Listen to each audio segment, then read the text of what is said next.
우리가 당연하게 누리는 이 발전들, 그 뒤에는 사실 보이지 않는 대가가 숨어 있다는 거 생각해 보신 적 있으신가요? 오늘은 바로 그 이야기, 엄청난 혁신 뒤에 가려진 숨겨진 비용에 대해 한번 파헤쳐 보려고 합니다. 자, 한번 상상해 보세요. 기적의 신약, 그리고 우리 모두가 쓰는 이 전력망. 이 둘 사이에 대체 무슨 공통점이 있을까요? 전혀 상관없어 보이잖아요. 그런데 바로 이 질문에 오늘 이야기의 핵심이 담겨 있습니다. 지금 화면에 보이는 것처럼 한쪽은 정말 거대한 데이터 센터, 우리 디지털 세상을 떠받치고 있죠. 그리고 다른 한쪽은 아주 작은 알약 하나입니다. 수백만 명의 삶을 바꾸고 있는 약이죠. 크기 차이가 어마어마한데 잠시 뒤에 보시면 아시겠지만 이 둘이 품고 있는 이야기는 정말 놀랍도록 비슷합니다. 좋습니다. 그럼 첫 번째 이야기부터 시작해 볼까요? 바로 의학계의 판도를 완전히 뒤흔든 정말 획기적인 발전에 대한 내용입니다. 혹시 GLP-1 수용체 작용제, 줄여서 GLP-1RA라고 부르는데요. 들어보셨나요? 바로 이 약물 덕분에 제2형 당뇨병과 비만 치료에 완전히 새로운 시대가 열렸습니다. 이건 진정한 게임 체인저라고 할 수 있죠. 이 혁신의 가장 큰 핵심은 바로 약을 먹는 방식이 바뀌었다는 거예요. 예전에는 이게 펩타이드 구조라 그래서 어쩔 수 없이 주사로 맞아 있거든요. 매번 주사를 맞는다는 게 여간 불편한 게 아니었죠. 그런데 이제는 소분자 구조로 된 그냥 입으로 꿀꺽 삼키는 알약이 나온 겁니다. 덕분에 수백만 명의 환자들이 훨씬 편하게 치료받을 수 있게 된 거죠. 아니 그러면 어떻게 주사가 알약으로 바뀔 수 있었을까요? 그 비밀이 바로 소분자 GLP-1RA라는 기술에 있습니다. 이름은 좀 어렵지만 쉽게 말해 분자 구조가 아주 작아진 거예요. 펩타이드가 아니고요.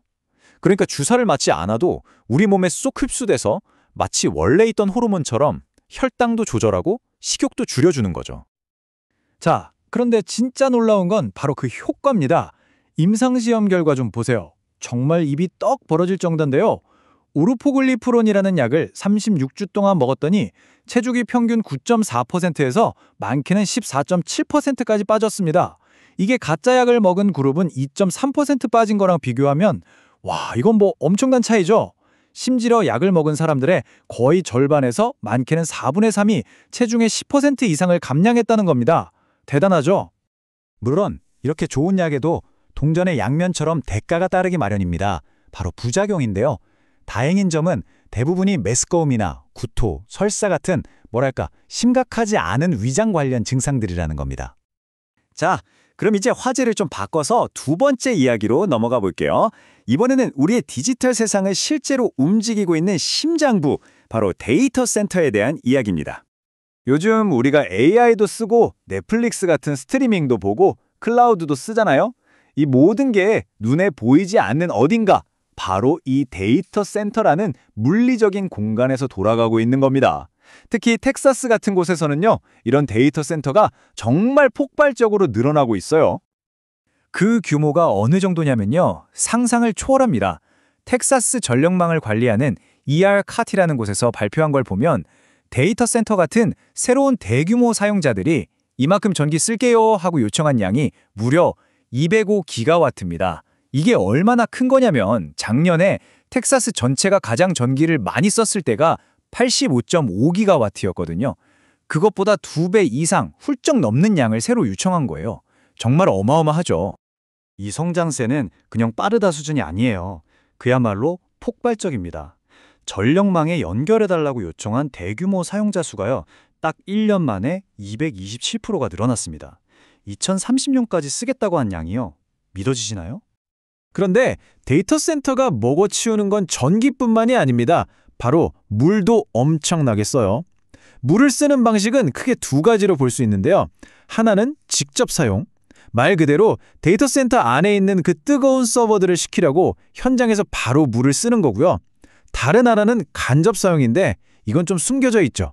데이터 센터에 보낼 전기를 만드는 발전소에서 냉각수로 쓰는 물까지 포함하는 개념입니다. 이 간접적으로 쓰는 물의 양, 이게 어느 정도인지 한번 볼까요? 만약에 큰 데이터 센터 하나가 천연가스 발전소에서 전기를 끌어다 쓴다고 가정해 볼게요.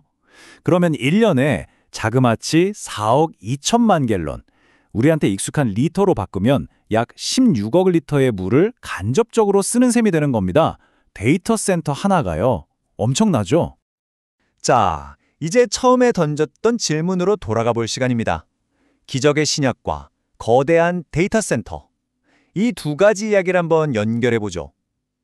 여기서 우리는 의도치 않은 결과라는 공통점을 발견하게 됩니다. 아까 말씀드린 텍사스 전력망 이알컷의 부사장 크리스티 홉스가 이런 말을 했어요.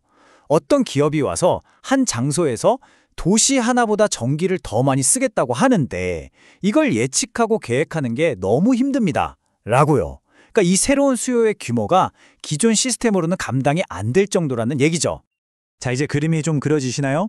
두 혁신의 부작용을 나란히 놓고 한번 비교해 볼게요. 기적의 신약은 개인에게 메스꺼움, 구토 같은 부작용을 가져왔죠. 그런데 디지털 인프라의 발전은요. 전력망 전체에 부담을 주고 소중한 물을 고갈시키고 대기 오염까지 일으키는 훨씬 더 거대한 사회적인 차원의 부작용을 낳고 있는 겁니다. 그렇다면 우리는 이 거대한 도전 과제들을 앞으로 어떻게 다뤄야 할까요? 이제 슬슬 마무리하면서 그 해답을 한번 모색해 보겠습니다. 결국 핵심은 이겁니다. 어떤 혁신이든 빛과 그림자가 있다는 것.